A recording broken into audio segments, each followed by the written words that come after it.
What's up, party people, and welcome back to my channel. So today is going to be somewhat of like a get ready with me, but we're going to be testing out some new stuff, or stuff that's new to me that you've probably never heard of or seen before. I love finding hidden gems. I love going through little rabbit holes and just finding stuff that's got a lot of reviews from just normal everyday people that likely aren't being paid to talk about stuff, and just, you know, finding things that are just underrated and underhyped, and, you know, just to give them some spotlight. I think we need to break away from what's mainstream. I'm gonna go ahead and prime with what I always prime with, the Ulta Beauty Matte Nude Eye Primer. By the way, all I've got on it now is my skincare product. So I've got my, it's all the way over there. Don't want to go get it. Ugh. Started off with the Cocoa Kind Glow Essence with Sea Grape Caviar as my spray. Followed up with the Bondi Sands SPF 50. So, in case you didn't know, Kroger, I know you never hear anyone on TikTok or YouTube talk about makeup from Kroger, but they have some stuff that is kind of nifty sometimes. This is something I found in like this weird little display end cap. It wasn't in the actual makeup aisles. Like it was out in front of it, kind of in between that and like the hair section. Like it was like this round little carousel looking thing. And I found these eyeshadow palettes, and I think I got all of them. Technic Cosmetics. These are definitely 100% supposed to be dupes for, like this one looks like a Huda palette. This one looks like the Too Faced nude palette or something like that. And then this one looks familiar, but I can't pinpoint what it's from. Natasha Denona, maybe? I don't know. Haven't opened them, haven't tried them yet. I believe these were, I want to say under $8 for sure. So here's the first one. What is this one called? Persuasion. So this one to me looks like one of the Huda palettes. Let me see. Is this it? The Naughty Nude palette. I've been wanting that one for a while now. Yep, Naughty Nude palette, 100%. So that one is $67, and like I said, this one's $8 or less. Let me find out the price. That would be good information to have. $6.99 at the Kroger. And then this one is called the Exposed palette. So this to me looks like the Born This Way Natural Nudes palette from Too Faced. Do you see it? I'm seeing it. Okay, I don't know what this is trying to do, but it's duping something. But this is the Bougie palette. So let's try this one. I think it's going to match my shirt a little bit. I got some pink on there. So there are 5 of the 6 mattes. So I think that gives us a pretty good idea of what it's going to be. So consistently, these are wow pigmentation. And here's the other matte shade that I didn't get in there. So it's like an orangey color. I love the variety in here. This is why I've been drawn to the Huda Naughty Nude palette. Like I love the selection. Then let's do the shimmers. Ooh. Oh, hot dog. They're sheeny. They're metallic. They are smooth as freaking butter. And then at the bottom, there's this like weird waxy kind of thing with like beads in it. And the Huda palette has that too. So there's what that looks like. So is that supposed to be like a lid gloss, or yeah, I guess it's supposed to be like a gloss. I'm honestly not really sure if some of these are powders or creams, because they feel seriously some of the most creamy feeling eyeshadows I've ever felt. I'm pretty sure they're powders. So wow, this brand has been hiding out. You guys know how we play around here, okay? You know that we play with palettes in their entirety. So we're gonna start light, work our way up, and test out as much as we possibly can. Let's start with the pink over here, this light matte pink in the crease. That is blending on extremely well. That was one dip for each side, so I'm not having to re-dip and, you know, layer it up. Like that's what it looks like. And that's a pretty light color too, so it's showing up pretty well in my skin tone. Let's go into this like deeper matte plum berry tone. That is a seamless blend. There's no harshness, bluntness whatsoever. And I'm not even being super precise with blending or anything. Like I'm just kind of throwing it on there and sloppily blending it out, you know, kind of being quick with it. And look how freaking soft and good that looks. Okay, now going into this darkest plum shade over here. Do the exact same thing, but just kind of keep it further outwards. There's what that looks like. Very, very, very easy to blend. I'm gonna go into this really pretty shimmer shade right here. Look at that. Like I'm just gonna touch it, like just slightly tap it. Look at that. But oh my god. Oh my god. So my microphone has been off my shirt for a very long time, so a lot of what you just heard was muffled.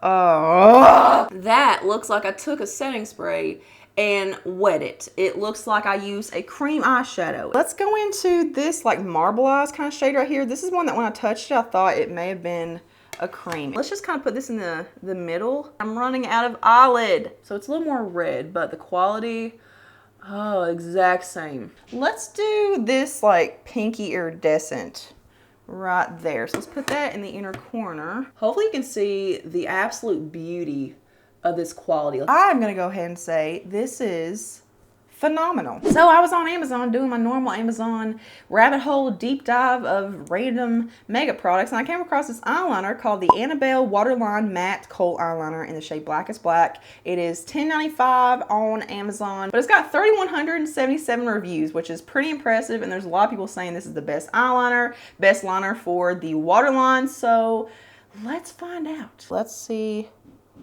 Okay, very creamy. Definitely one of those kind of black formulas that like it can be intense if you build it up. When you first apply it kind of looks like a soft black, which isn't a bad thing. So let's just draw some on the lash, then we'll go in with a brush and smudge it out. It's not as like creamy and pigmented like with the first swatch. Let's not judge it too much yet. Let's go in and blend it out.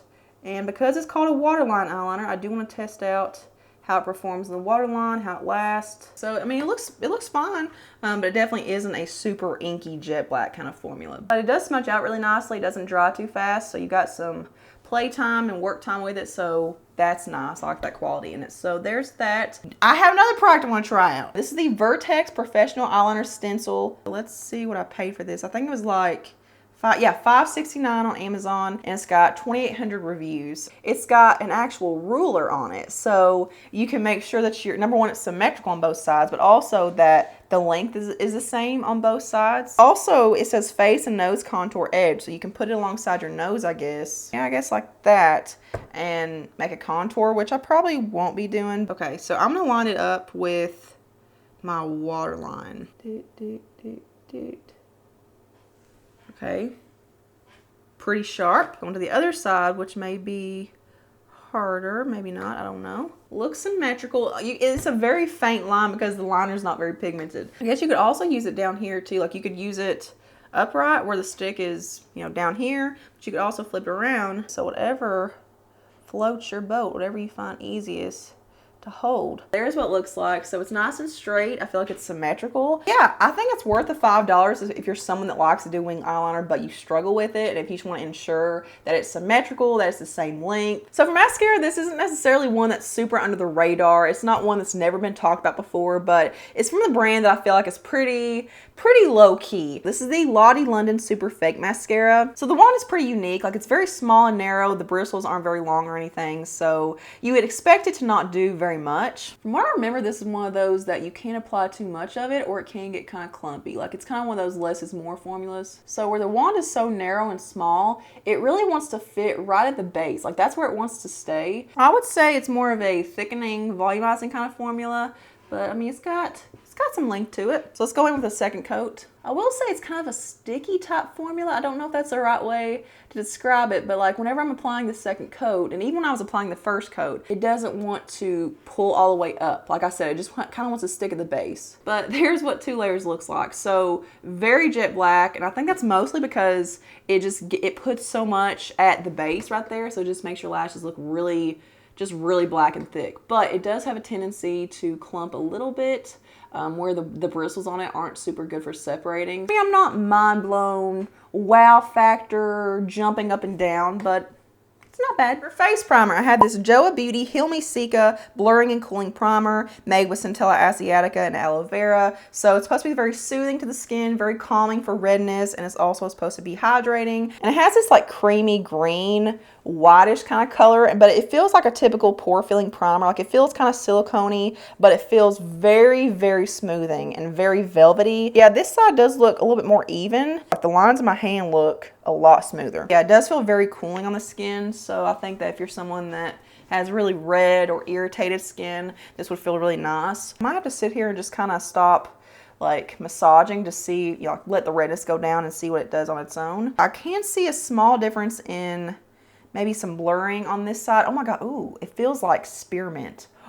Ooh, I kind of like it. Okay, so here's what it looks like after a significant amount of time's passed. Family came over, so it's been at least an hour. Also, yes, I am having to talk more quiet because the kid went down for a nap, so bear with me. I do feel like my pores look a slight bit dare I say, I guess a little bit blurred and filled in, but not too much. Like it definitely looks like it's going to do more on my hand than on my skin. Like the effect on my skin is a lot more subtle, but I mean, I don't know, for some reason this side looks just a little bit more mattified and smooth. This is the Pixi Beauty Glow Tint Cushion Peach Tint. This is basically just like a color correcting all over kind of tint. So you can use this as a primer type product. You can use it by itself. Wow, this has a really good rating at Target actually. It's got almost 5 stars. Did I say it's $14? It is $14. It says awakening correcting face tint that brightens and evens out the complexion, adapts to all complexions so it's universally flattering, blends seamlessly for a flawless and fresh finish, buildable for more coverage. It's got ceramides, hyaluronic acid, and niacinamide. So yeah, we're gonna put this on by itself so you can see what it looks like alone. But yeah, it just comes in this really typical kind of cushion. So you just kind of splat it in there. And let's start on this side. And what's really weird is that, yeah, it has like a peachy tint to it, which, you know, you would think if you don't have a peachy undertone, it wouldn't work for you, but it really is very adaptable to your skin tone. So there's one side to the next. And this is seriously so beautiful. And look under the eyes, like I've got pretty prominent dark circles and like a concaveness, and on my pore area, like it literally just looks like my skin but better. It looks like my skin is more even. It looks like my pores are smaller, my skin is more blurred. Like it perfects everything in the most breathable, skin-like, natural way as possible. And this looks like this without the primer too, so it's not just about the primer filling in my pores or blurring my skin or anything. But yeah, looks so much better. For foundations, this is the number 7 Restore and Renew Multi-Action Serum Foundation. It has SPF 20. Yeah, this is blending out pretty well. It's on the sheer side, and I definitely do feel like it has that serum-y foundation quality to it. Like it's not full coverage whatsoever. I'm just gonna kind of stipple my brush onto the areas where I want some more coverage and just kind of maintain the opacity there. My skin looks really nice and very naturally radiant. Like there's a very like skin-like breathable quality to it, but it's got a really nice just subtle glow. And even on my textured spots, like back through here and stuff, like it's not making them look dry or patchy. Like it's just covering them in a very breathable kind of way. That's pretty impressive actually. I'm just gonna take my stippling brush and just stipple it right on that area right through here where I have some acne. It's buildable to a degree, but I don't know if it's super buildable in terms of coverage. That may be closer to medium, but it's not doing a whole lot more. I would say the buck stops at like light to medium coverage. So for concealer, this is another one that I've held on to for such a long time. This is the JCat Beauty Staysurance Water Sealed Zero Smudge Concealer, and I got the shade Buff. So it says medium to full buildable coverage without creasing or caking while creating a hydrated and flawless look. Lightweight yet long lasting. Made in Korea. Peach leaf extract to protect and repair skin. Tea tree leaf extract to help treat acne and reduce under eye circles. Does tea tree actually help under eye circles? I don't know what about it would do that. I don't know. Okay, aloe vera to help moisturize and prevent dark spots. So it's got some good ingredients in there too. Yeah, it looks really nice and smooth. I feel like this is gonna be one that I don't need to set. Like it feels like it's got some setting power. It looks really velvety. I would consider that to be full coverage on one go. And look at that. That looks really perfected and flawless. I like it. So for blush, I have this Makeup Revolution Blush Balm. It's just a liquid blush in the shade Dolly Rose. Ooh, okay, that's a really pretty peachy watermelon pink. Let's just do this and do this. My skin looks super smooth right now. I don't feel like I need to use powder. Ooh, that is a really pretty color, and I really like the fact that that was just one little swatch. Like, that was almost no product. So really pretty shade, really pretty finish. It's just a very natural satiny kind of finish. So I'm glad that's not too matte or anything, but that's nice. Okay, so I went ahead and did my brows off camera, and also I put one of those darker plum shades along my lower lash line, and that is where we're caught up to now. So going into some highlighter now. So this is the Jason Wu Highlighter Trio. And this is one of those that when I first saw it, I thought, oh my God, that just looks like diamonds. So you have this shimmery white, you have a light gold, and an icy pink. Ooh, ooh. Yeah, I mixed them all together that time, and that is a little icy for my liking. If you have a cooler undertone, like if you have pink in your undertone, then this may work out for you, but I don't know, it's looking a little not for me. I'm gonna go into just the gold shade, okay? So I'm just gonna dip into that one. And I don't know if I had residue left over from the other shades, but I'm still getting a little bit of pinkiness in there, but it definitely looks better than this side, which just looks a little bit too white for me. But yeah, if I want to keep this, I'll probably just end up using the gold, which I don't know if that makes it worth it, but on camera it looks, you know, pretty glowy, pretty sheeny.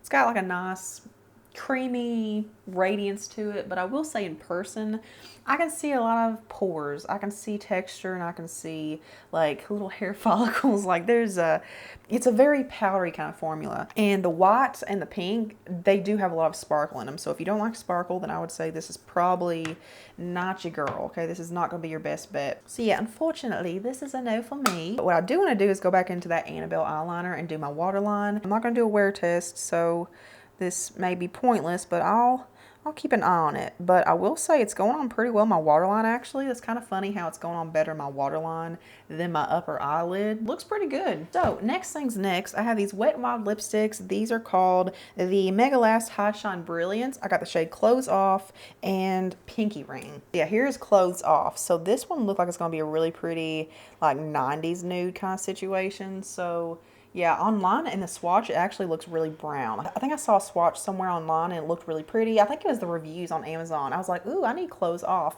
But yeah, online it does not look like this at all. So that's a really pretty shade. And then I've really been into this like youthful, florally pink kind of shade. So here's Pinky Ring. So yeah, here's one layer of Close Off. So, I mean, it's pretty glossy. I would say it's kind of a mixture of a cream and a gloss. Like it's got more of a satin aspect to it, but that's a really pretty shade. It's definitely more of like a toned down mauve-y nude kind of shade. So I think that's really pretty. Okay, so Pinky Ring. Oh, I don't know about it. That's a no. So I'm gonna go into NYX Suede Matte Lip Liner in the shade Los Angeles. This is another one. I could probably throw this in here too. No one ever talks about these. Everyone talks about, I don't know, everything else, but these are one of the best lip liners at the drugstore. I will say it does kind of concern me that with both of them, the bullet itself, like the lipstick itself, kind of leans backwards to where it leans into the lipstick tube, like the component, which you see when you roll up is getting caved in. Like it's kind of getting some digs into it. Yeah, it's probably gonna break off pretty soon, so be aware of that. So yeah, that is it for this get ready with me / testing out a full face of makeup that you've probably never heard of. I hope you guys enjoy seeing some stuff that is kind of more low-key and under the radar, and you know, doesn't get talked about all the time. And you know, hopefully if you're like me, you appreciate this kind of content. Subscribe if you're not already, if you like drugstore and affordable beauty content like this, and make sure you stick around. Turn the notification bell on to always see my stuff, and I will see you guys in the next one. Mwah.